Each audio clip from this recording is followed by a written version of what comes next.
Thank you, MasterCard, and thank you, Pentakill, for that incredible opening ceremony, kicking off our mid-season Showdown Grand Finals in style. We're now just moments away from Champion Select for Game 1 with Cloud9 versus Team Liquid in what I'm hoping is going to be 5 games to determine who is our champion. Oh, man, you know we're all hoping for a competitive series for 5 games here. And judging off what the analyst was talking about, it's going to take something special from Team Liquid. A lot of people are looking at Cloud9 as the favorites coming in here. Armeo having to step in for Santorin. He has some big shoes to fill. Yeah. One of the things that gives me some hope here for Team Liquid is their increased flexibility, not only with the addition of Alfari, who was monstrous yesterday against TSM, but also with a lot of these new picks that Jensen is coming out here with. And if there is a chance for them to take down Cloud9, it may come from surprises in the draft. It may come from draft advantages, things that Cloud9 really aren't expecting. And that is where I'm really looking for these Team Liquid solo laners to step up big time. Because last time these two guys did face off, it was Perkz coming out ahead of Jensen, and we're going to have to see a monster performance from Jensen to really step up and make up for the fact that Santorin isn't there, and he is across from the most accomplished Western League of Legends player of all time. He's going up against Perkz. This guy's no joke. And if Jensen ever wanted to have a strong argument to put in his corner for saying, hey, I'm the best mid in NA, always being in the shadow of Bjergsen, now being in the shadow of Perkz, to be able to go head-to-head with Perkz and come out on top in that matchup with a substitute jungler would be one hell of a sentence to put right into there. Absolutely. And I mean, Armeo has a monster job ahead of him today. He's got to go up against Blabber. This guy is just an absolute beast. He plays aggressively. He never backs down from conflict, has so much faith in his own skills to be able to outplay his opponents, to be able to make these moves happen on the biggest stages. And that is something that is really going to test Armeo. We'll see if he is going to be up to that challenge. But thankfully for him, he's surrounded by so many veterans. He's got a world champion in the bot lane. We saw Tactical have a much better series yesterday than he had been playing for the weeks before that, where there had been a lot of criticism levied towards Tactical. It was kind of surprising to see a little bit of a regression from him this year for me after what was a great performance last year. Looked good at Worlds, looked good in play-ins, was really stepping up and being this big carry for Team Liquid alongside Core JJ, being hailed as one of the best bot lanes in the league. He has had some stumbles this year, but it feels like against TSM, he was bringing it back, and he's going to have to bring a very high-level performance here today against Sven and Vulcan, who have been monstrous for Cloud9 throughout playoffs. And I just love the absolute caliber of players in every position across both teams in this game. Remember that our first All-Pro team this year, this split, was just Team Liquid and Cloud9 players. They're saying, hey, the best 5 players in the league are from these 2 teams. And when you're looking across everyone, I think the big one at the start of the year that a lot of people would say didn't belong in that top conversation would have been Fudge. But his improvement has also been very dramatic in the way that he's stepped up and being an important part of the Cloud9 roster, because the responsibility is on him now to endure the storm that Alfari can bring from the top lane, like we saw yesterday in that series against TSM. And if you asked me if he could have done it a couple months ago, I would have said, hell no. But now, the growth from this guy, he is the youngest player in the LCS, and people forget that. Fudge coming over here, being such a young player, has developed at a very rapid pace. He is surrounded by an incredible squad, some really, really experienced players who he can learn from, who he can help to have that experience to lean on, to grow. And when you look back at play-in, he was such a liability for Cloud9, plain and simple. People were pointing to him as the reason that they were losing these games. When it came to the finals, it was Team Liquid coming out on top over Cloud9, largely because Fudge could not withstand the onslaught from Alfari. When we saw these guys meet up, though, earlier in playoffs, it was a completely different story. Yeah. Fudge was stalwart in the top lane. He has shown the flexibility to play tanks, to withstand the onslaught on the weak side. He can play those carries. If you leave those opportunities open, he can punish you with things like the Camille, with things like the Aurelia. He is ready and willing to bring those out. And Cloud9 have had the faith in him all year long. That was one of the things that really stuck with me, was even when Fudge was just getting slaughtered by the community, people were pointing to him saying, you got to get rid of him. Where's Licorice? Bring him back. Change something up. This is a terrible roster move. His team was very vocal, coming out and saying, no. You guys don't understand. Fudge is a world caliber player. He is an extremely good player. he will get there. We know he will get there. And they continued to play towards him when it made sense. And I really respect the fact that his team stood by him, and I think they have been paid back. And Cloud9 in general, I think, is one of the teams that, if nothing else, has deserved more faith from fans than almost any other org in terms of making decisions to bring up rookies and bring up new players and give them a shot. Remember that when Blabber was made starting jungler for this squad, he was replacing the then MVP jungler. And everybody says, wait, what is going on? Well, now you have a 2-time MVP jungler. That's what's going on. That's what happens when you're willing to invest in these players and make these sort of choices. And I think that as an organization, Cloud9 has been able to excel at doing that. And it's one of the reasons why they've been one of the most competitive orgs for the longest amount of time. But when we're talking about orgs and competition and how long they've been at the top, let's not forget that Team Liquid is the org with the longest standing streak of championships. This is a squad that was just absolutely uncontested for pretty much 2 years, and now they've got to bring that glory back. They do. Yeah, they had a bit of a stumble last year. They weren't able to reach the same highs that they had the previous years before that. You know, it was 4 straight titles that they were putting out, that they were just dominating the league with. And last year they had some of those stumbles. They weren't as dominant. So they made some roster changes. They went back to the table. They changed some things up, and they have become a more dynamic team as a result. You know, bringing in Alfari instead of Impact. Impact is an incredible player and actually had an incredible season on EG, but Alfari just brings such a different dynamic. He is such a threat on the carries. He is really a total package player. And this guy was top 2 in MVP voting for a reason. He was so damn good in the laning phase, both when he has to play weak side, when they're playing towards him, when he's playing strong side. He can punish you with the carries. He can do it all. And it makes it so much more difficult to draft against Team Liquid as a result. And I mean, even when you looked at his stats when he was in the LEC on a 10th place team, he was at the top of all the stats. Yeah. Like there's some sort of something going on here. It's not adding up. And now that he's on Team Liquid, you're seeing why he's able to top all those charts. And quick reminder before we get into the game, hit us up on Twitter with the hashtag Verizon5G all chat and give us your thoughts throughout our series here today. You might just end up seeing your tweet live on the broadcast a little bit later on, but we are so close to Champion Select now. The first game of the day. I love a best of 5 series, Azael, because oftentimes we get to see teams take more risks. They want to experiment a little bit more, pull out some sort of a secret maneuver and see if it works. If it doesn't, hey, no big deal. You can go back to comfort later on, but I hope our first draft here is full of some spikes. Let's go. We're into draft for game 1 of the mid-season Showdown Finals. Here it is. Gnar banned away, Twisted Fate banned away, Nidalee banned away here as our first champs taken off the table. I'm really excited to see what draft preparation Cloud9 has brought to the table. We have gotten to see a lot from Team Liquid. We got to see the Annie come out. We know that they have some flexibility there, some things that they are willing to throw in as curveballs. Cloud9 got to watch these series and prepare and come up with their answers. And so far, the Gnar, the TF being taken off the table, wanting to deny some of the ability of Team Liquid to play the map, to play those side lanes. That feels like the main focus here. With the ban of Nidalee, Team Liquid may actually leave Renekton up and say, you are not going to be strong enough with just the Renekton by itself. You need that pairing of the Nidalee plus the Renekton to be willing to take that. And now Seraphine first pick here for Cloud9 leaves me wondering, will Team Liquid grab the Renekton alongside a strong pairing like maybe the Hecarim or the Udyr? Of course, the Hecarim and the Rel just going to come through. Yeah, the horsing around duo picked up here for the side of Team Liquid with the horse and the logo. They know where the synergy is, but man, what a fast response from C9. Their first half of the draft looking like Seraphine and 2 champions that dive in, which is exactly what she likes to see on her team.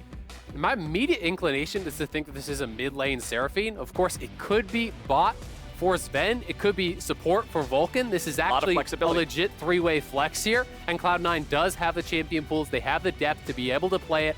Sion coming through here as the answer to Renekton is a very strong answer. It is a champion that really can withstand the onslaught. We actually saw Alfari playing this against Huni's Renekton. Huni did multiple different builds here to try to withstand that matchup and wasn't really able to create an edge for himself. Team Liquid deciding to target a marksman here, getting Lucian out of the picture. He is a champion, of course, that can flex between a couple of different roles. Neither side here has drafted their AD carry so far, unless, of course, we do see the Seraphine flex down into the bottom lane. Orianna will be a ban, pretty staple champion there to go ahead and remove. We know pretty much everybody has some experience on that one. I wonder if Team Liquid is also going to ban out Tristana, or if they want to take it for themselves. They do have the next pick in the draft here, and I think that is the debate. Do we want to ban it, or do we want Tactical to play it? The answer is to ban it. With the Lucian ban, to me, that's Team Liquid saying, all right, our read is Seraphine is going bot. What would pair well with the Seraphine bot would be a marksman in the mid lane for perks to be able to bring that consistent damage. So now, will Cloud9 be flexible? Will they adjust? Even if the Seraphine was intended to go bot, are they willing to put it mid? Are they willing to mix it up to really make their composition shine? And that goes back to what you were talking about earlier when we were back during the countdown about Perks' flexibility as a player. We've seen him hard carry, and we've also seen him go 0-0 and 14 as a Seraphine and play that supportive role. So the fact that he can do both of them does still continue to do a lot of work for them here. Team Liquid decide that they want to go with sort of a traditional control mage, wave clear type of approach to the mid lane, lock in the Victor. Yep, the Orianna is taken away, the Victor is grabbed up. There is the availability, of course, of the Azir, but it is Kalista plus Alistar. This is early game. This is aggression coming out from Cloud9. If you're going to go with this composition, especially if we do see a late game marksman locked in for Team Liquid, you have got to run over your opponents. You're staring down a control mage in the mid lane, Scion, Hecarim, Rel, alongside a scaling marksman like the Xayah or even the Jinx coming through. I tend to think Xayah fits here to help withstand some of the dive that will be coming across here from Cloud9. So throwing down the gauntlet. Game 1, Team Liquid, your job is withstand the storm. Cloud9, you must snowball this game. You must create advantages. Use the Kalista and the Alistar, as well as the early power of this Udyr, to get down to the Dragon Pit, stack those dragons early and often, and build up Dragon Soul as a win condition. Create a big enough gold lead so that when Team Liquid looks to challenge you to stop that snowball, you are so far ahead that they don't stand a chance. And on the other side, if Team Liquid can keep it close, can slow that down, maybe sneak away a dragon early enough or get themselves to a close enough gold lead that at the third dragon they can contest, they're going to really be set up for success. And I like the switch over to the Xayah here. We saw a couple of different champions hovered, a Jinx, a Varus. Yeah. Lots of damage potential there. But man, Kalista, Alistar, Renekton, Udyr, there's so many things for those immobile champions to have to survive. I love Xayah's ability to go up, drop all that aggro with the ulti, buy an extra moment like you already mentioned. This is exactly what I want to see, man. Two different compositions with two very different goals, and which side can make the other team play their game. And this is classic Team Liquid, classic C9. These two opposed styles. People are very, very opinionated about which style is superior. I would say most of the community, most of the analysts really tend to think that the early game aggression, these comps that have to snowball, is an inferior style. But Cloud9 has made it work over the years because they have the killer instinct. They have the ability and the know-how to constantly attack their opponents, to get in their face, force conflict. If you're in your opponent's jungle constantly taking things away, they can't just cede everything. They've got to put a flag in the sand and be willing to fight over something. Well, here we go. Ladies and gentlemen, welcome to Summoner's Rift. As poor Alistar's dead in the fountain because Kalista had to sacrifice him with the black spear or whatever it's called. Okay, Alistar's not actually dead. Nobody's dead. We're out onto the Rift, and it is time for the grand finals. Man, I love being back in this studio, Azale. It makes it feel like a whole big event again. I'm so excited to be back here. Yep, Flower's the real person standing beside me. We both have pants and shoes. This is unparalleled. For the first time in a year. All right, we're in the game. Strap in. I'm thinking we're going to get ourselves a really fun series here. Spellbook for perks is pretty interesting. A little bit of additional utility there.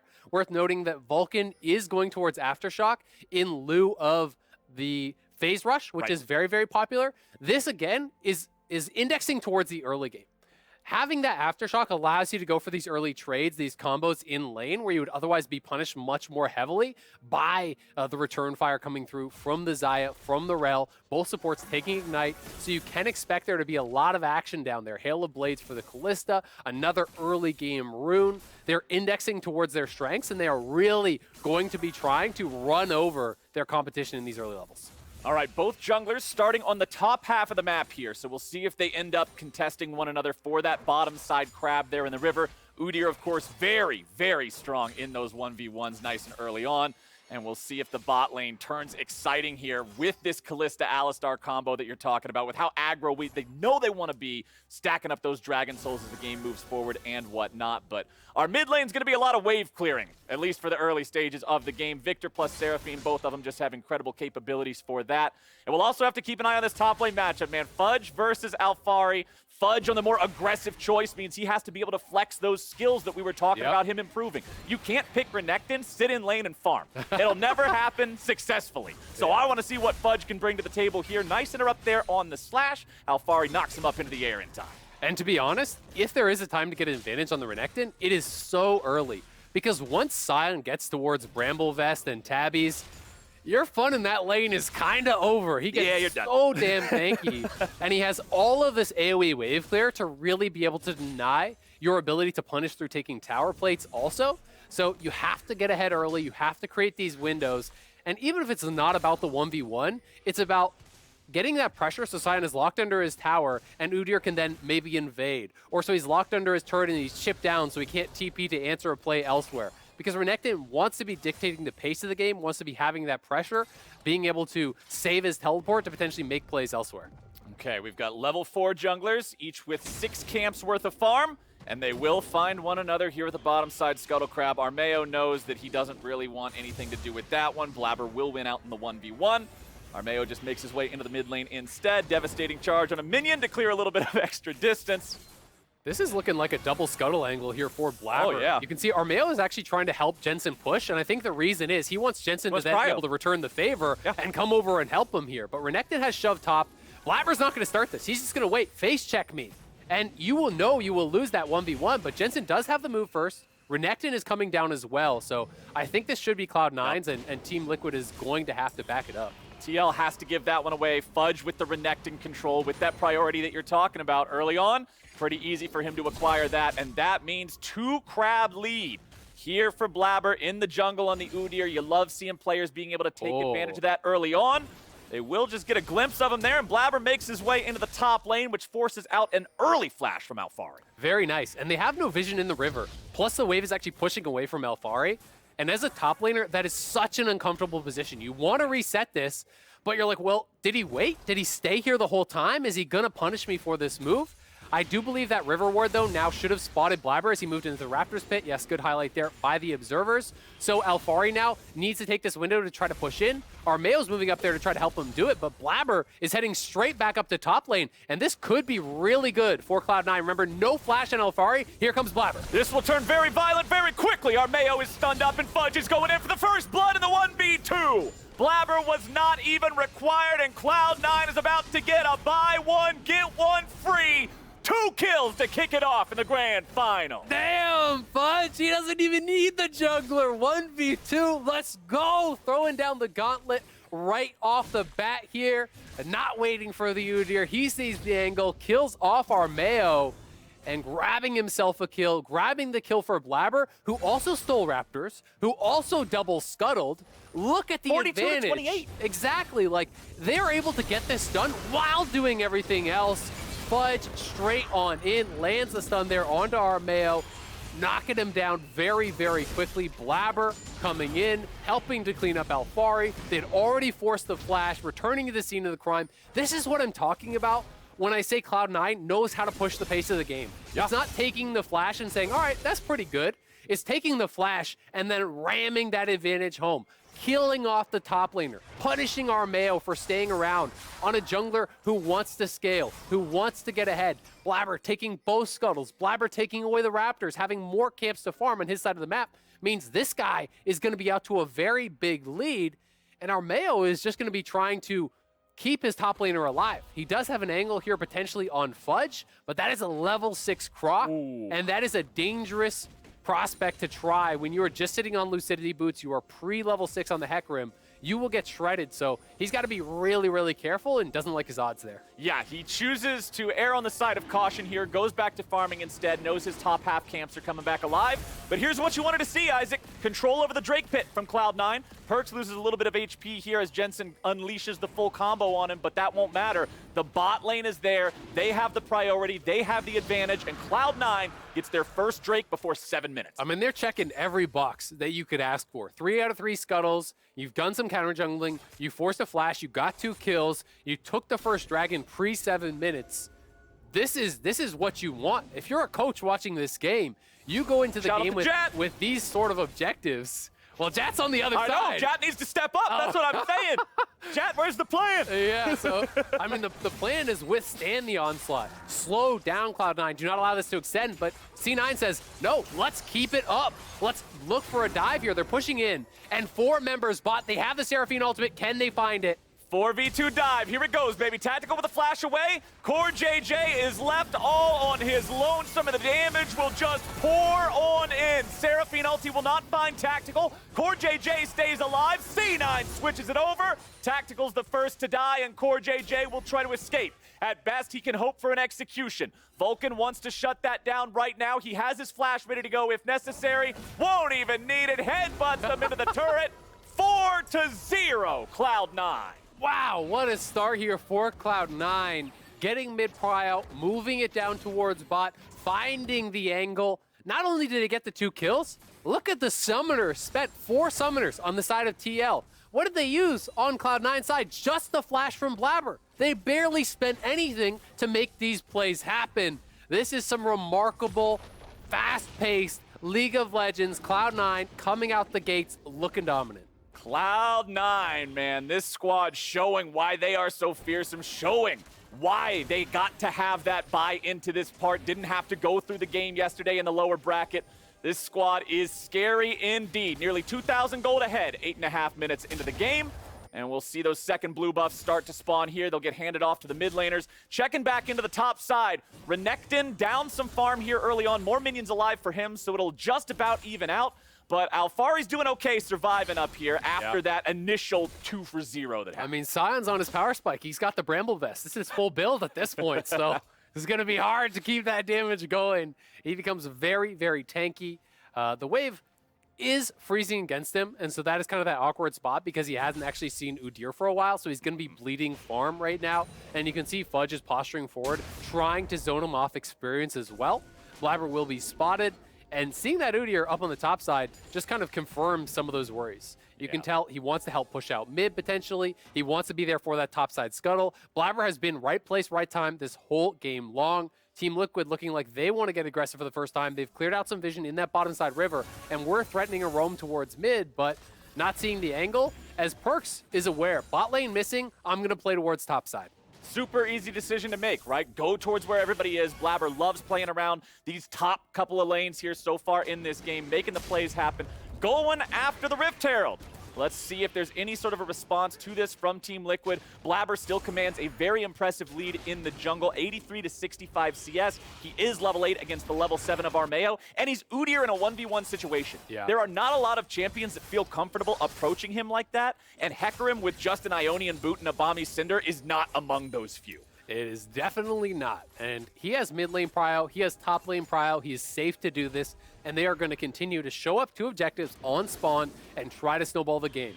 You already know, next thing on the checklist, Ocean Dragon, 120 till that spawns. They want to grab the second dragon. They want to cash out with the plates here. So we'll see where he looks to go as Armeo's trying to make a move up to top side. Double ultimates are available, but Fudge has pushed in this wave. Yeah, there's no reason to stay around. Yeah, I mean, Alfari may try to hold it somewhat, but they don't know where Udyr is, so it's still a risky play. And the fact that Fudge just backed it up immediately, knowing that his Udyr was down towards the bottom side of the map, is just really smart stuff. Man, that gold on the left side of your screen right about now is looking awfully good if you're a Cloud9 fan. Vulcan's the only guy that's not in the cool kids club, but I mean, unless you're playing like a fasting Senna, it won't work anyway. Vulcan eats a little bit of damage here. Jensen finding some follow-up, but Team Liquid is not able to grab a kill off of that one. Vulcan just letting him know it's all good with the Rammus emote, and C9's able to disengage with 30 seconds before that Ocean Drake spawns. And one thing you got to take note of is even if Team Liquid says, all right, let's challenge early. Let's force at this second dragon. Moonstone's already done. Oh. I mean, Perks has farmed incredibly well. When you look at these supportive style champions, you often expect them to be down a little bit as far as the laning goes. He also made a roam down to the bottom side. Right. You know, he's closing in on 10 CS per minute, has a kill as well as an assist. He's got the stopwatch, so he's very difficult to dive. So they're prepared for any potential fight that TL would want to force on. We'll see down here if TL wants to try to contest that. But yeah, you can see Perks' inventory. He's got the level 1 boots, he's got the tier, he's got the ring. It's not like he held off on any sort of laning items. But when your mythic costs about $1.25, it don't matter too much. Perks can get that thing online sooner than anybody can contest it. And that means Cloud9 goes up 2 Drakes to nothing, 2,500 gold, 12 minutes into the game. Azael, you said they had to turn it on early, and I would say they have sufficiently dominated the early game. Oh yeah, they have been crushing it. Armeo just grabbed his first scuttle of the game, and it's 12 minutes, and the only reason he got it is because Blabber's taking the dragon on the other side. It's not a fair trade here, No. Flowers. No, sir, you might not get the as much gold for the dragon as you do for the crab, but somehow it's still a pretty good deal. We'll see if Blabber wants to get involved in any more of these plays, any more of these ganks. Because remember, even though they are ahead 2,500 gold, the compositions will still favor Team Liquid later on in the game. So we can't just see Cloud9 get content with where they are. And on that note, I want to ask you and pose this question. Where do you want to see Cloud9 focus next? They still have the Rift Herald here in Blabber's inventory for about a minute and a half. I honestly think that you want to take away the bastion of safety that is this mid lane tower for Jensen. The Victor wants to free farm. Taking away the tier 1 opens up more opportunities for Vulcan to flank, to be able to pressure him, and that's exactly what they're going to look to do here. Get some plates down in the mid lane. If this is heavily contested, Vulcan is here to try to turn that around. So they get a little bit of plate gold there. 2 plates knocked down, nearly a third as well. They may be able to collect that. I will say Cloud9, probably not the happiest about the Cloud Soul here. It will be very effective for Udyr. The activation is also fantastic for Fudge, but they might have wanted a little bit more combat power, you know, given that they are really indexing towards the early game. It will still be powerful. They will still try to stack towards it, but with their composition, I think they really would have hoped for something more along the lines of the Mountain or the Infernal Soul. All right, Armeo continues to farm up in the jungle here on the Hecarim, staying within striking distance of Blabber, but still behind the Turbo Kim tank ready to go, which means Blabber's playmaking has just spiked. We want to see him try to make another move, maybe go for a dive, some sort of another fair skirmish somewhere in the map.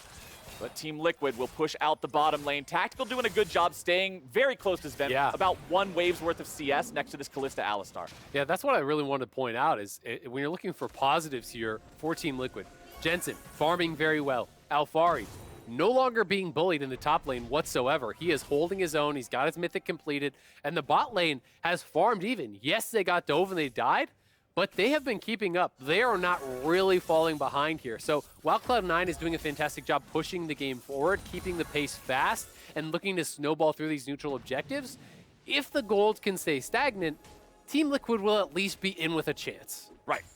Well, we're scaling forward. We'll see how it looks here in about 2 minutes, because usually it is that third Drake of the game where you start to have to make a real decision on whether or not you want to contest. And this is where Team Liquid is going to have to make a hard choice. They could say, all right, it's just Cloud. We're willing to risk giving it up. Because if you contest at this third dragon and you get blasted, the gold is going to explode. It's pretty done. Right? They're going to take the dragon. They're going to take your tower mid. That's already low. Plates are down. And then maybe it gets out of reach. So because it is a Cloud Soul, Team Liquid may be willing to give up a third dragon to buy themselves some more time to farm here. You know, we'll have to see exactly where the itemization does land. But often these scaling teams are hoping to get towards 2 items before they are forced to fight. But because Cloud9 got that first dragon pre-7 minutes, that's a pipe dream. Yeah. 7 minutes. Remember, it's about 5 minutes for every respawn on the dragon. So 7 plus 15, you're looking at a 22-minute soul if C9 continues to get all of those drakes on spawn, which, again, Cloud Soul, as you already pointed out, not the most game-impacting one, but still just having the movement speed alone could really make a difference in some of these fights. I mean, it's so frustrating when you're dealing with an Udyr who does have Cloud Soul. Ridiculously fast in addition to the chem tank. The phase rush can be procced. You also have to remember there are these cloud circles on the map that give you these kind of zones of move speed. That's really powerful for someone like Renekton. If you're thinking about a dragon fight, he would want to be flanking from that blue buff, the enemy blue buff, and coming through this area. If you are able to get towards Cloud Soul, those flanks become that much more threatening because you pop the R, you get the move speed, and all of a sudden it's really difficult to stay away from this guy as Jensen or even as Tactical. Well, Zale, I think we're seeing a rerun right about now, because I swear I already saw this episode of this show a few minutes ago where Cloud9 goes after the Rift Herald. Team Liquid's not in any sort of a spot to contest, and that's going to mean continued objective domination for C9 here in this game. 2 for 2 on Dragons, 2 for 2 on Rift Heralds. The first Rift Herald was only able to get the 2 plates, the minimum value out of the charge. We'll see if they just want to drop the second one here. I think they will. I think you drop it mid, Dragon spawning in 5. Drop it mid immediately, run towards that Dragon. TL is posturing to fight, so they want to scrap at this Dragon. We'll see. I mean, Fudge is still basing. He's got to get here fast. Blabber is fearless running in there, and Core JJ is already dead before he can do a damn thing. Team Liquid have lost their support, and Cloud9 have lost none of their bravery. They will continue moving forward towards the Drake Pit, taking control over the river. TL decides they cannot fight any longer. And bad goes to worse because Alfari tried to TP and Fudge was there. He stopped it. He didn't even have to use the teleport. No. Fudge started the base and then realized, all right, my team's going to scrap. I've got to stay around. I need to be able to respond to either the teleport coming through or interrupting my opponent's Tactical here. Ult may be forced. We'll see. Ooh, a lot of damage, but Tactical holds on to Summoners, holds on to the ulti. 3,500 gold lead, 5-0. On Soul Point at 18 minutes. That's pretty good. That's pretty good, Flowers. They are doing everything that they need to do. And now we can watch this one more time. In they go. Core JJ just locked down the whole time. Alfari, I believe he thought Fudge had recalled. It looks silly in that replay. Yeah. But Fudge did back up, start a recall. Then Alfari backed up and started their TP. And Fudge is like, just kidding. I know what you're going to do. He moved forward, he stopped it. It's a heads-up play there from Fudge. Another scuttle going the way.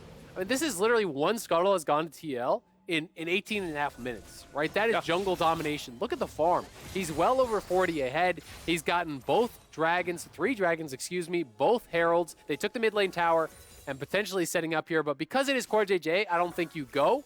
If that was Tactical or a juicier target, they're going over the wall. Well, this time around, they decide to not just go the completely aggro path. There are 3 minutes and 45 seconds remaining on the clock before Team Liquid has to decide whether or not they just want to give that Cloud Soul away. I don't think you can. Because I mean, how do you fight them, though? This is tough, man. That's a tough decision to have to make for TL in this point in the game. Cloud9's done such a great job accelerating things. We'll see if Team Liquid can get those 2-item power spikes online like you were talking about. Scaling teams often like to hit that spot before they really want to engage. But 3 minutes left does not give them a lot of time to make it happen. Staff of Flowing Water now done for perks as well. So the Moon Staff combo, this thing that has permeated the conversation about itemization for the entire split, it's here, it's reared its head again, and it's ready to go. Yep, move speed, move speed, move speed. That's going to be the name of the game here. Baron spawning as well in 20 seconds, and they're looking to go in. Vulcan already tanking up everybody here between 2 turrets of Team Liquid. Blabber's coming in to back them up. Armeo with the ulti. C9 just decides, all right, no more reason to fight. Back up, take the turret. Core JJ and Jensen both moving forward, looking to apply a little bit of wave clear, but not enough. And Cloud9 will take their second turret of the game.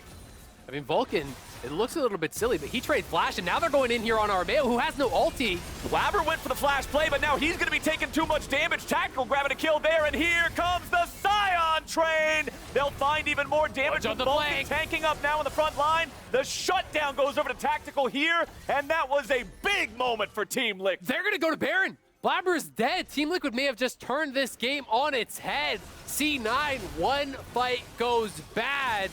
Can they even contest it? I'm not sure. Fudge is still around, but they've got no ulti here on Sven or on Seraphine. There's no Seraphine ulti at all. The team fight capability so limited. Jensen looking to zone him away, nearly grabbing the kill on to the enemy AD carry. Fudge jumps into the middle, looking to stop everybody, looking to hold him down, slow it down. Fudge running away. A little bit more damage is required to finish him off, but it will not happen. Fudge, the hero of the day, diving in 1v5 to stop the Baron. Yeah, by a hair's breadth, he survives there, pushing TL off of that Baron, so it just means TL get a couple kills. That's good for them. Gives them a small foothold in the game here. And to flip the switch, Rock at replay. Let's see it one more time. They find Blabber, they get the engage, the Seraphine Peel, the ultimate coming across, not being that effective, and Fudge was still pretty far out. It's a heads-up play from CoreJJ, someone you can always rely on in these really tough positions. But Cloud9 in the 3v5, they're strong enough, they played it well enough to be able to withstand, and they are now 1 minute away from Soul. You can see second items coming through here for a number of Cloud9 members. We'll see if Sven finishes his, but Sterik's in for the top lane, Deadman's in for the jungle. You already touched on the Moonstaff, and there's a second item as well for Sven. So Cloud9 is power spiking at the perfect time here. And I do want to point out a pretty big power spike item for Alphari as well. Upgrading Bramble into Thornmail. Remember, this now allows him to proactively apply Grievous Wounds by landing hard CC on opponents. It's pretty hard to put Grievous Wounds onto someone like a Seraphine when you only have a Bramble, since why on earth would she be auto-attacking you? But now Alphari's the one who gets to make the decision. That should work out pretty well for them for having a little bit more team fight control. But TL must now take the fight or surrender the Cloud Soul. They need Jensen to walk all the way down here, or he might have to TP if it's forced too early. I like this positioning from Fudge. This is really smart. He knows that TL has bot lane prio, so they would enter the Dragon Pit through this area. He has a good angle here. We have to track summoners. No flash Jensen, no flash on Tactical, but missing flashes as well on everyone on the Cloud9 side. So this could be a very explosive fight. If anyone mispositions, they could be punished. Perks also has barrier. Keep that in mind. Seraphine's ready to go tank up a little bit more. Sven is applying lots of spears to the dragon here. This will be incredibly difficult to try to contest. Vulcan takes a little bit of damage here. Alphari on the front line, losing about 1/3 HP, down to half now. Dragon at 3K. More damage being applied. Armeo and Blabber both right next to it. You know they want to contest these. Dragon's going to be focused now. It's able to be slain by Team Liquid. And the fight breaks out with the onslaught of shadows into the back line. Everybody on Cloud9 going to be taking very low tech for staying alive here with a nice use of the ulti. C9 health bars dropping, and they will not be able to find victory in this team fight. They will not be able to find this Dragon Soul, and Team Liquid brings it to life. It's the engage from CoreJJ. It's the steal from Armeo. Massive. The sub for Santorin coming up huge. They deny the Soul. They are back towards the Baron. Will they commit to the play? Here we go, TL, second time in the Baron Pit here this game, but remember, the difference between this and the first one, Blabber is alive. We could still see the contest. Jensen is keeping him away. The power of the Victor, the zone control of this champion, will mean that Blabber has no entryway into the Baron Pit. And after 20 minutes of Cloud9 domination, it's Team Liquid coming back into the game. It's that scaling power, that composition. Here's my non-sarcastic shout out to Jat. This is how you scale into the late game, baby. All right, back to the Dragon here. Armeo, it is the 50-50. He gets it. And then CoreJJ in, catching the carries. Armeo following up with the fear when Tactical gets that kill over onto Sven and survives himself. That fight was over. Jensen had already forced out Renekton's ulti early when he pressured him off the flank. So Renekton is down on ulti, much less of a damage threat. You've got Seraphine mid, and your Kalista just died. So you got nothing. Look at those damage comparisons, Azael. The damage of just 4,780. Everybody else on Cloud9 only adds up to a grand total of like 1,000 more than Jensen. That's just incredible Victor scaling, good team fighting from him. The AoE power of that champion cannot be understated. And now, I'd say the tables have turned, but we threw the damn table out the window onto the front lawn. Team Liquid, they're 400 gold behind. I am sorry, they're about 300 gold in the lead. And they're the ones in the driver's seat. It's 2 turrets to 2 turrets. They will continue having to defend the Dragon Soul for the rest of the game. That's always going to be a pressure that looms over their heads. But for now, they get to try to shore up some more of this gold and get themselves into a strong stance for the rest of the game. Absolutely, and they know. They pulled it off there. They're going to be in an even better spot next time because they are stacking up all of this gold, taking down towers. You can already see the Baron buff granting them an additional 3,000 gold in their favor. They're going to be pretty well set up for this next fight. And I love the fact that they're also making sure to get down all this vision between these turrets. Even though they've been behind up until now, they recognize their lead. They want to see if maybe Cloud9 is just a little bit too comfortable, might walk into a blind spot and set them up for a pick. In the meantime, they'll just continue applying pressure onto the tier 2 turret here in the mid lane. Tier 2 bottom already fell. This will give them complete control over the bottom side Cloud9 jungle. But the Baron is only live for another 45 seconds, so Cloud9 have been doing a good job of enduring this so far. They haven't given away any extra kills, and that's kind of just the name of the game. Try to protect this inhibitor line. Don't let TL have the base, and TL will take that Tier 2 and walk it right back into the jungle. TL definitely not able to end here, but damn, that's a good Baron buff that they were able to get there. You know, with all of these additional jungle camps they're going to be taken away, you know, they are really expanding the gold lead here for themselves. They were very far behind. They are now a couple thousand gold ahead with a superior scaling composition, so the game is in their hands now. Cloud9 has fully lost control. You know, they were able to utilize a lot of what they drafted for early game pressure, for the dragon stacking, but they didn't get a lot of additional gold onto the Kalista. This Kalista Alistar mostly was just used for pressure around that bottom side. Team Liquid was able to farm evenly. Mid lane was able to keep that farm coming in. Alphari wasn't punished after the early minutes. So after that early rush of kills that Blabber was able to enable, they just started stacking objectives and they couldn't continue pushing that gold lead forward. So really when TL gets that one big fight and steals away your soul, you're kind of left holding not a lot of anything as far as your advantages go. That sentence sounded pretty heavy metal, man. Team Liquid just stealing away their souls, stealing away their hopes and their dreams, and honestly, that's the story of how it's going right about now. But C9, not ever a team to just quietly lose the game. We'll see them have another shot at the Dragon Soul here in about 20 seconds. Armeo on the flank. Armeo swooping around here, potentially from behind. Here we go. Alphari's the one taking the damage. Armeo goes after Sven, but now he's into the front line looking for everybody else. Tactical up into the air, bringing it back, getting away here with a flash. Blabber looking to chase him down. Fudge doing the same. Armeo with the onslaught of Shadow says, get the hell off of my carry. Team Liquid are able to find yet another kill for themselves. Fudge looks to continue the fight here, taking the health bars very low. It's a 1-for-1 trade, making it a 1-for-2. Perks running away here. Armeo again. The shutdown onto Tactical is going to come through, but it's still a triple kill over to Jensen.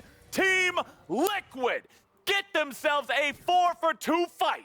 And they're going down middle. This could potentially be an inhibitor here. Fudge has got a TP back. It will be another dragon going the way of TL.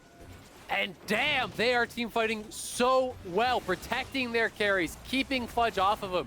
And despite the fact that Sven was able to dodge the early engage and free hit throughout that fight, he's got a pea shooter. He's doing nothing to Sion. Armeo, if you watch this VOD back later, man, I am so proud of the way that he is playing these team fights right now. He engages, he saves the ulti, he doesn't waste anything. Yeah, absolutely. You can see Sven getting forward here. He flashed the initial engage, hitting on Core JJ, can't take him on. Now he's on Alphari. You see the team peeling back, taking Blabber and Fudge off of Tactical, who utilized everything in his kit to be able to create that distance. Utilizing the items, the summoners, the ulti to be able to stay alive. And then, after Blabber is knocked out, after the front line is knocked out, they step forward. Alphari still alive, having tanked Sven throughout this entire fight. And really, they just cannot threaten the Sion at all. You don't have a serious AP threat, and because you are not enough ahead of the curve, that's 3 completed armor items for Alphari, plus How do you kill him? You can't. I mean, Sven auto-attacked the man like 30 or 40 times, and you break his shield. If you're lucky. That's on a good day. Maybe he detonates it a little bit early. Randuin's, Thornmail, Frostfire Gauntlet, Plated Steel Caps. Why on earth would you need AP? Seraphine's got a Moon Staff.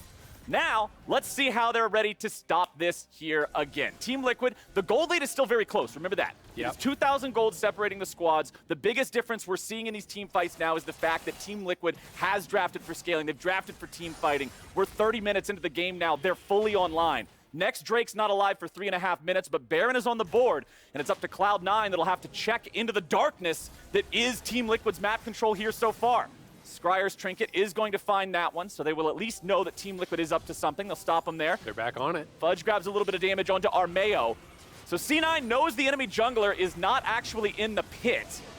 Might just take the Blast Cone here. Armeo's going to take a lot of damage, but the Blast Cone ends up getting him away, still with about 60% HP. Vulcan's already activated Alistar ulti here in the pit, taking a lot of damage. Now Vulcan has to be pulled to safety over by Sven. Alphari tanks up everybody. It's Fudge into the back. It's Fudge grabbing a kill on a Tactical.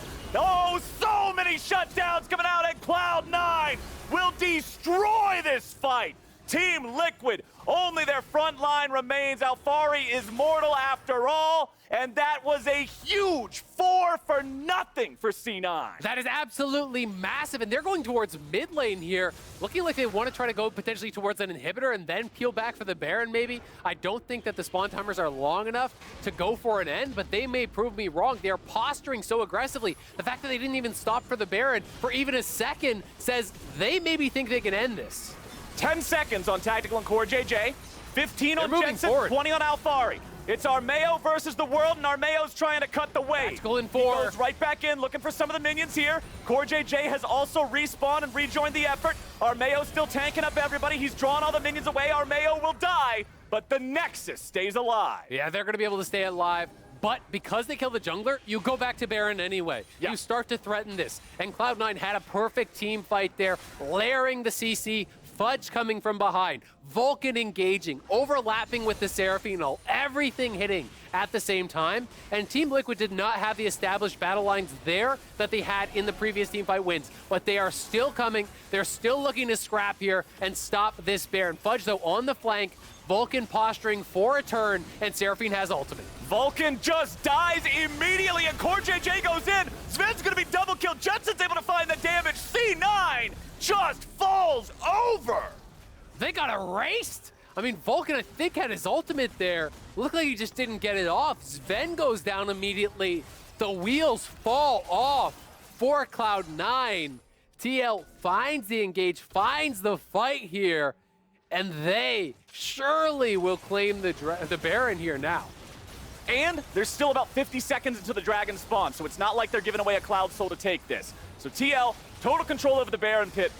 What an incredible back and forth the past 2 minutes of this game have been, Azael. No kidding. And I mean, Cloud9 now are going to be kicking themselves for overextending on a potential end, right? They saw the angle to maybe force an end. They could have just tried to get the inhibitor and immediately back, but they spent the additional time allowing Team Liquid to respawn. Let's watch this one more time. He goes in, and that was Core JJ stunning him right on it. He stunned him out of his combo, and then goes in, catches Sven. Of course, who else? It's Core JJ, it's the Core world JJ, champion. This guy is too damn clean on the rel. And now for Cloud9, this is probably your last hope here. You're trying to look for another big play, a perfect CC combo around this dragon. They are still on Soul Point. We'll see if they can get it, but TL is here in time, and they are posturing effectively. Jensen on the side. Go. Let's see what they got. Cloud9, control over the Drake.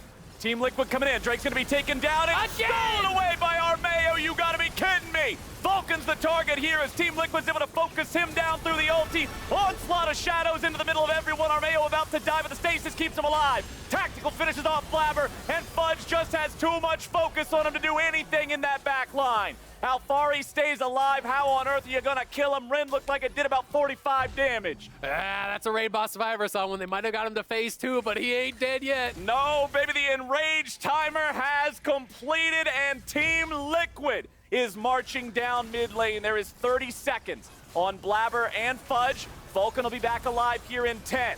We'll see if Team Liquid believes they can end or not. Remember, they are only a 4-man squad. Armeo did have to die in the last fight. Alphari goes in, Scion ulti won't find a whole lot, but we can see the turrets start to fall very rapidly. Perk's at about half HP. Alphari backing away now, doesn't want to continue tanking up the turrets. Alphari very, very low. Sven coming in for the damage here. Core JJ wants to engage. Perk's grabbing the kill on Alphari. C9 looking to pick up 2, and there it is for the Seraphine mid. But Sven went down. He died to the last tick, it looked like, of that Victor ulti. Could not get out. So they do hold on.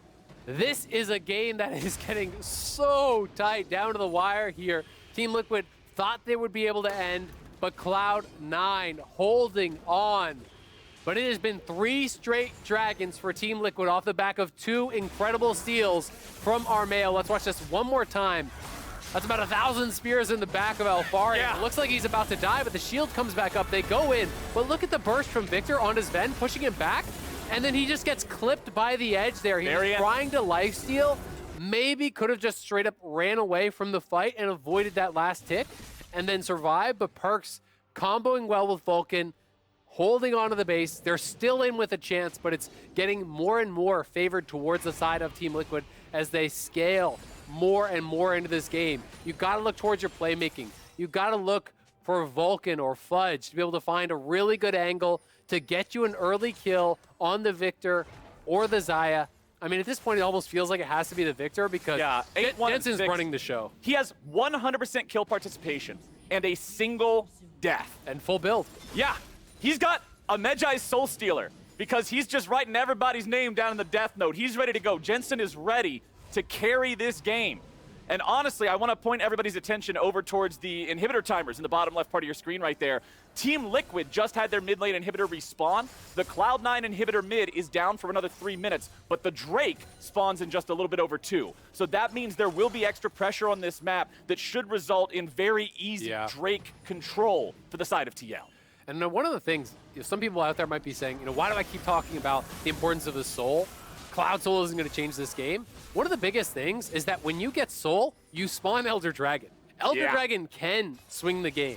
If you can get some sort of a kill on the Elder Dragon as Cloud9, scaling kind of stops mattering in the face of the Elder Dragon in a lot of situations. It's such an incredible amount of additional damage. Plus it's made to end the game, right? Exactly. It was supposed to be that end game condition, as you say, but because TL has gotten 3 straight Dragons, 2 steals, Elder has never even showed his ugly face, and we're nearly 40 minutes into the game. I love how Afari gets stunned up. Blabber runs forward to give him an extra stun just to let him poke. By the time Blabber runs up next to him, his shield's down to 20% health. But you've never actually heard him yet. It's just so difficult. The gold graph back and forth here this game. Very blue for a very long time. Yep. And then since then, we've had a tug of war. The gold is still not even 2,000 apart as we're almost just about 1 minute until the Drake that must be a soul for one side or the other. It's been our Mayo stealing these away from Blabber, the MVP, here in this first game. We'll see if it comes down to that here again for this final Drake contest, or whether or not one side will just be able to control things through a team fight. Alfari, I wish I knew how much bonus HP he has stacked up in that W, because good lord, man, it's got to be like 1,000. It's got to be like 2,000 at this point. The man is huge. I'd also be remiss to not mention the fact that, it's not just Blabber, it's about the combination between Zven and Blabber, right? Yeah. You have the Ren plus the Smite. If you're comboing that perfectly, you should be able to secure that. They also potentially have the ability to knock the Hecarim away with their Alistar, but of course in a lot of these situations, Vulcan is having to use his combo earlier in the fight to try to keep carries out. These fights are complex, and so much of it is going to be about positioning. And Team Liquid, they are set up first. Fudge is looking for a wide wraparound, but TL's just going now. Wow. Holy cow, Blabber's at 300 HP. I think it's safe to say Tactical has scaled, my friend, and this is what you were comparing in the draft, a Callista and the power of that early game, the power of that playmaking, versus a traditional scaling crit marksman. Yep. This is what that looks like as Tactical is set off to potentially be in trouble here, but now he's able to escape with the ulti. Jensen coming right back into the fight. Lots of wombo, lots of combo. Vulcan's tanking up, but Blabber's going to be taken low. Fudge trying to apply the pressure into the back line with Core JJ being the first to die.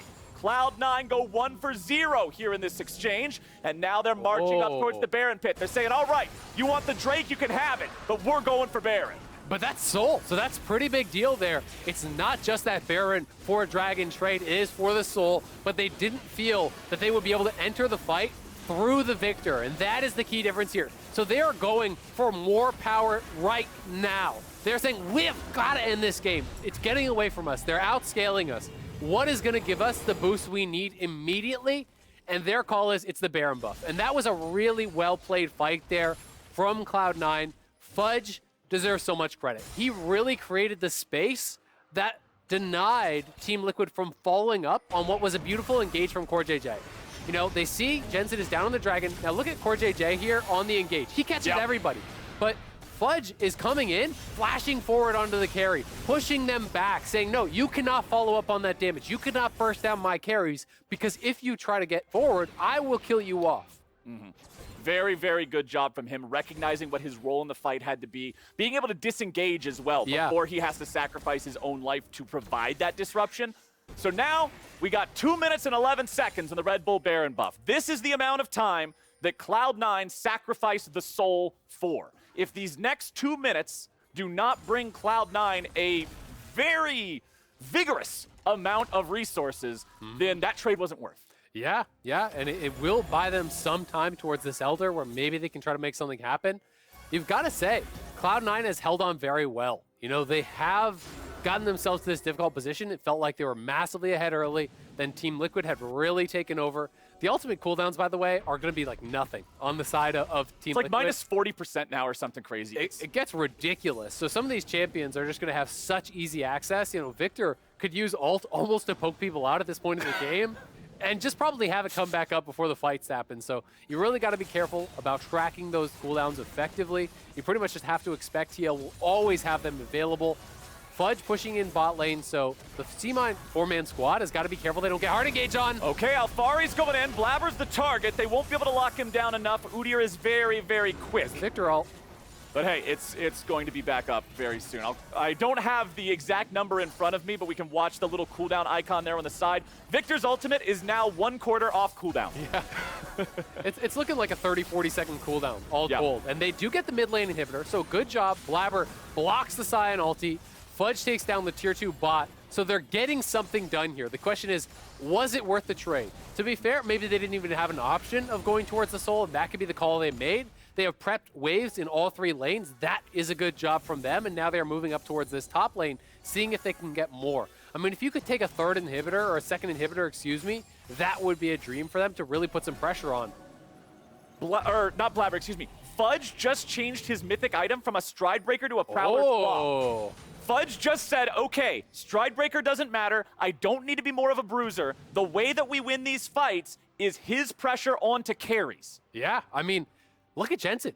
He has the Banshee's Veil in there. There is no Zhonya's. No. So if you actually do get through that, if you can get on top of him, knock off the Banshee's Veil, you know, with an E or something like that, Prowler's Claw, Empowered Stun, stack it up, burst him down, that is a potentially game-winning play. And I think that is such a smart read from Fudge, recognizing win conditions, saying, all right, how do we win this game? It's got to be a pick on the Jensen. It's got to be a pick on a carry. Okay, what is going to let me do that? Prowler's Claw. Boom, done. That is heads up playing. We'll see if it can pay off. Okay, we've got Elder Drake spawning in just over 2 minutes. I feel like that's what this comes down to, Azale. You already said, hey, it kind of invalidates scaling unless you're just way scaled super far ahead.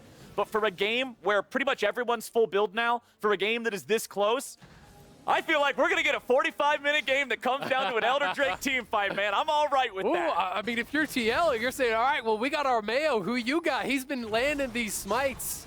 And it may come down to one of those secures. I mean, if you have a 50-50 and someone gets the Elder, that is, boom, combat power for your squad right off the bat. And at 45 minutes, a team fight win will be game over if it is decisive. Both the inhibitors are open in mid lane here, so it's a pretty quick march down mid to end a game if someone gets aced. Team Liquid continue just trying to keep the waves as pushed up as possible, have as much control over this map as they can. Drake 1 minute 15 seconds away. You can see a couple of pings onto Fudge here. They're saying, all right, we see that he's up there. We see that he's backing. They will not be able to do anything about that, of course. He's way too far away, so Fudge is able to reset. Let's take a look. The thing is here, too, considering we have so many players at full itemization, at full build, the amount of wards that you can bring to a situation like this and place down and control around these objectives is reduced. If somebody's 6 items, you don't have a slot for a control ward. Absolutely, and that's why you have to have really good game sets. You have got to be aware of where your opponents could be, because a flank can absolutely decide the game. It becomes incredibly important to mark where they could be flanking from. You know, if you're the Alistar, being aware, where is our Mayo? Where could he be coming from? And TL have got to stay aware of wherever Fudge could be coming from here also. TL walking towards the mid lane here. It's Cloud9 with control over the bottom side river. It's Core JJ who's rooted. It's Vulcan over the wall. C9 looking for a little bit of damage here. Alfari's already jumped in. Vulcan tanking the damage. Doesn't look like anybody's going to get much of anything, considering it was only tanks on either side that got caught out. And Team Liquid are saying, okay, go after the Elder. We dare you. We'll trade you. Team Liquid with the inside route into the enemy base. They'll grab an inhibitor. Do they go for the fight? I think C9 may just try to collapse on them from both sides, and this could be a game-deciding fight. This will be an incredible ending, one way or the other. Inhibitor has fallen. Fudge running away. He's isolated from the rest of the team, and Cloud9 are coming in for the pincer assault now. Vulcan already using the ulti. Armeo running away, trying to disengage. Vulcan thrown into the back line here with a lot of damage being placed down onto the front line. A huge shutdown. Tactical is gone, but so is Perks. They've still got Jensen alive on the side of TL, and they're still in the Cloud9 base. It is a 1-for-1. Both junglers are still alive if this turns into an Elder Drake, but TL will be repelled for now. But TL have the inside track to the Dragon now. They're going to go straight to this Elder for sure, and C9 have got to get over there, have got to be in position to stop it. Blabber, there's danger of a face check here. He sees them now. He is tanky. Blabber runs in. No hard CC can be applied in time. Blabber is fast enough to run out of the way of the gravity well. Team Liquid disengaging. They're going right back into another bush. They want so badly for Cloud9 to just commit one error walking too close. Yeah, look where Fudge is, though. He's on the flank, so if Cloud9 can push them back towards the Dragon, they may not see Fudge coming here, but Alfari is marking him, or was at the very least, and Blabber now trying to get around, but this does leave their bot lane separated from the rest of the squad. 10 seconds on both dead players. Perks has a teleport, Tactical does not. That's critical. This will quickly turn into a 5v4 if Team Liquid is not cognizant of those timers. Armeo may get jumped on by Vulcan, no. They're going to force. Here comes the TP. They're forcing the Elder Drake. They're saying you got to answer now. We've got Callista and we've got Blabber. They want this objective fight going down. Tactical needs to find his way into this, but he needs to avoid Fudge in the process. Fudge is coming around from the flank. Tactical's got him locked down. Fudge is winning away. Alfari looking to waste some time here on the front line. Make sure they're not able to burn down the Drake. Vulcan disengages. Fudge disengages. Injured health bars on both sides. Tactical doing a good job trying to whittle these guys away, but there's so much healing on Seraphine. Blabber tries to back up yet again. Tactical with so much damage. They're going in here for the fight now. Team Liquid. Tactical's able to take down Blabber. Elder Drake's still alive. Sven gets a return kill to the core JJ. Perk's going to be forced to tank up now with Armeo taken out next. The Dragon goes over to Tactical. The Dragon goes over to Team Liquid. The fight goes to Team Liquid. And the ace for Team Liquid. That'll do it. It's the game-winning fight. Tactical gets the Elder Dragon there. It is not the Callista. It is not the Udyr. You want to talk about his Tristana jumps? Fine, but you better not be disrespecting the man's team fight prowess. The victory in game one, 20-19, 48 minutes in. TL started off with a win. Wow, what a game there to start us off here. The mid-season showdown finals really delivering. Cloud9 came out hot out of the gates. That was like 40 minutes ago, so people might forget. Cloud9 was crushing the early game there, and that was more what people were expecting from the series. They were expecting Cloud9 to come out to smack them down. TL said no. And I have really got to credit Armeo. I mean, yesterday against Spica, that was one thing. He stood up there, had some smite steals, but people are saying, yeah, but today's Blabber. You're going to get crushed. The early game did go the way of Blabber, but he stole away two critical dragons that prevented Cloud9 from getting the soul. They're the ones that eventually did end up getting it. And Jensen as well, what a monster in these fights. Holy cow, man. He was knocking people down left and right. He was positioning incredibly well against a team that was trying to dive him over and over and over. And I want to see the champion damage because I think Victor lit it up. There's no way anybody else was even close, right? Like, just the amount that he poured into every single team fight. I hope we get 5 games of this. Yes. What a game, man. For 48 minutes, back and forth, and it comes down to the Elder Dragon fight, and both junglers are dead, and there's just... there's no better way to start off a series, Zale. This is why we play the game, man. This is why it's so much fun. I'm so glad I didn't have to be sitting down for this game. I'm just so happy that we get to be back and be a part of this. What an incredible way to start off our grand finals here between C9 and TL. Obviously, it's TL walking away with the lead now, 1-0. Yep. We get to see what sort of changes they're going to make, what sort of adaptations they'll make both on the Rift and in the draft. But Team Liquid are riding high after landing the first blow in our best-of-5 series. And when we return, we're heading over to the State Farm Analyst Desk to break down the win. Let's go. Hey, Ratchets, look! I'm you! Jake from State Farm. You couldn't find a stand-in who looked anything like me? Have you seen mine? It's like looking in a mirror, right? Now that one makes sense. Look, guys, I don't even have a stand-in. Of course you do. Hold on, is that Drake? That's right. Drake from State Farm. Like a good neighbor. Like a good neighbor. Stand-ins don't have lines. Oh, okay. Like a good neighbor, State Farm is there.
Welcome back to the Midseason Showdown, delivered by Grubhub. That Game 1 had everything you could have wanted in a Game 1. It had early game dominance out of Cloud9. It had team fights galore, and TL striking back in the late game with a scaling composition to take it in the end. Emily, I'm going to come to you first on the draft conversation, because when we talked about the adaptations that Team Liquid has made throughout the postseason, how do you feel they approached the Ultimate Series here in the grand final?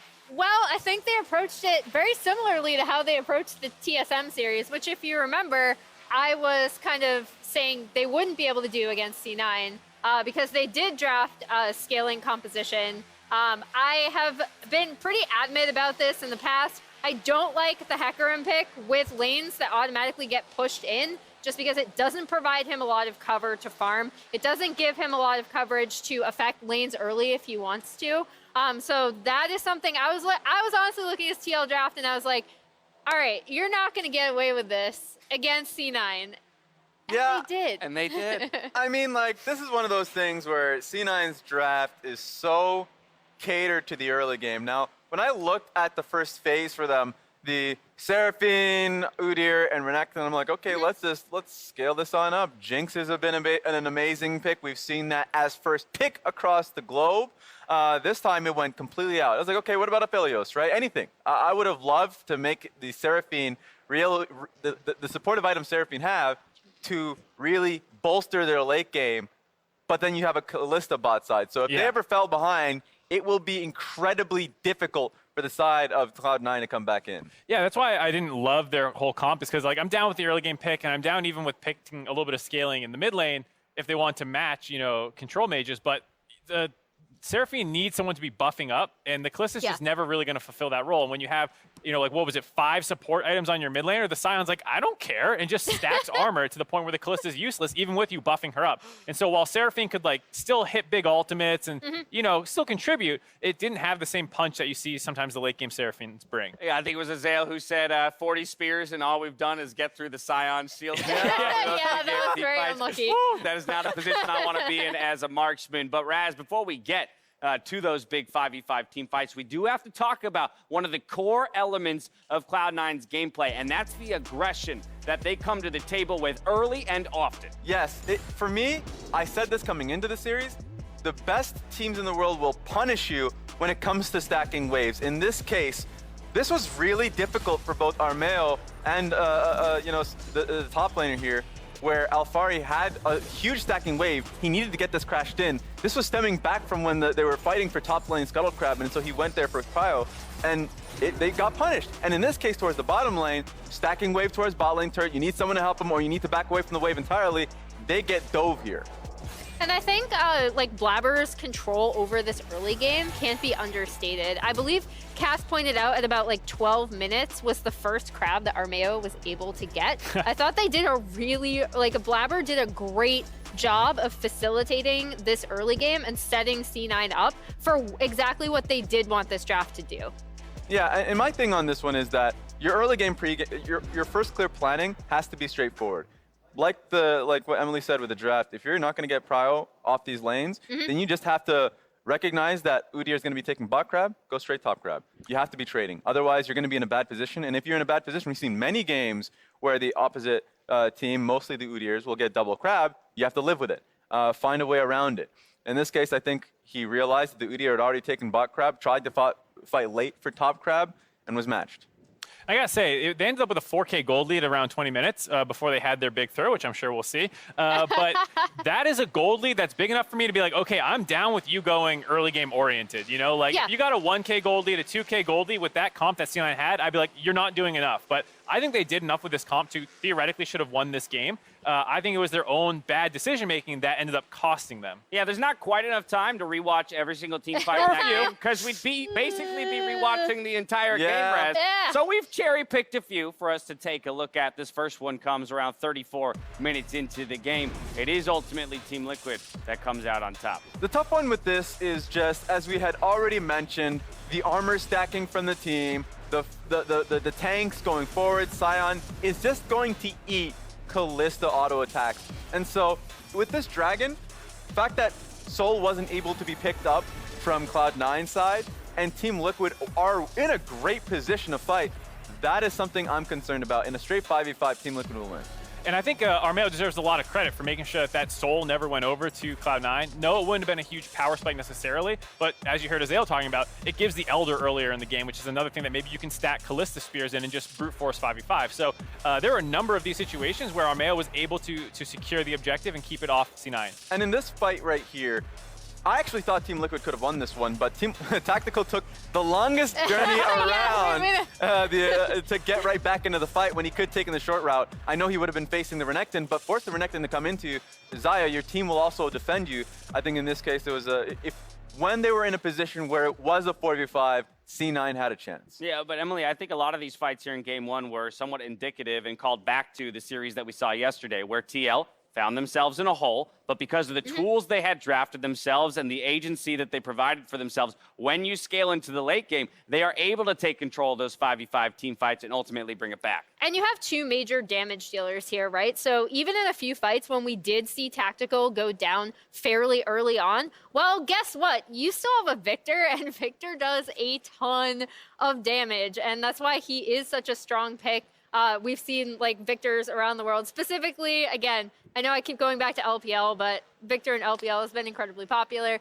I do want to give some credit to C9 though, because I did think, even though TL are obviously capitalizing on their mistakes that they did make with this early game composition, I think C9 played some of these fights very well. And they also did show really strong understanding of, we know that TL vastly outskills us, so we have to make some proactive moves. And you know what? If the game ends after that, the game ends. I actually love that mentality. I wish more teams would do that. Yeah, right? Understanding, you know, what is the point at which our comp peaks, and we need to make sure we're closing out the game. But this kind of returns to Mark, your point around the dragon stacking, and Cloud9 probably wishing they could have gotten to an Elder Dragon fight much quicker into the game. It took until 48 minutes, and at the end of the day, it's going to be Tactical who ends up bringing it into their hands. Yeah, I mean, ultimately, this is a bit of a coin flip situation, which if you're Cloud9 this late into the game against TL's comp, you're not the most upset that you had an opportunity to put a bunch of spears in the Elder Dragon, but it just gets prolonged for so long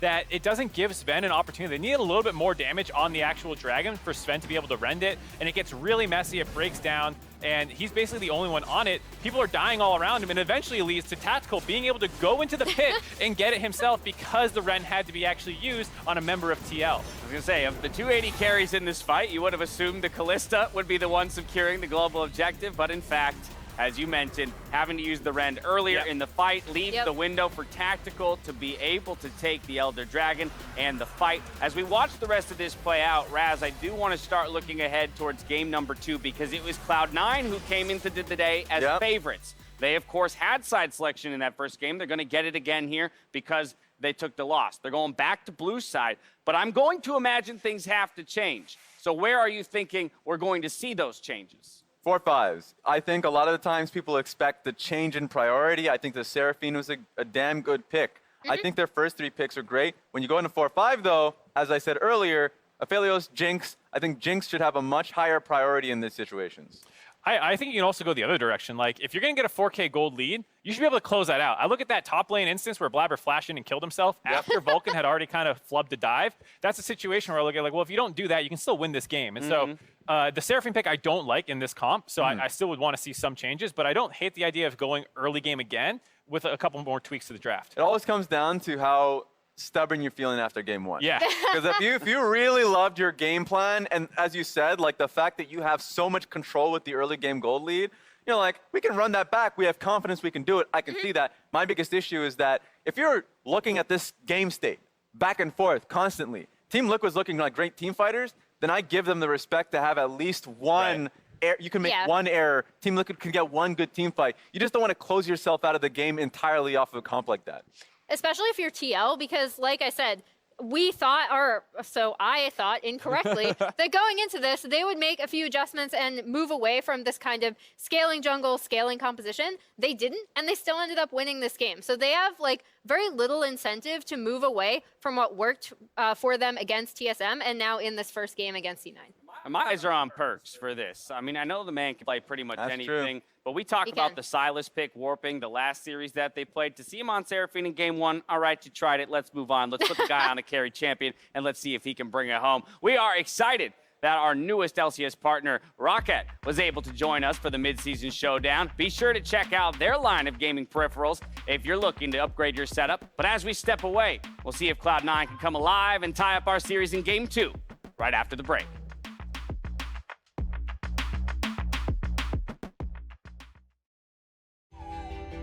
Many of us are working from home and adjusting to new coworkers. Coworkers who borrow supplies and always interrupt meetings. A gift can help. And when you use your MasterCard, you have security benefits that keep you protected, so your purchase ends up in the right hands or mouth. And your staff can start something priceless.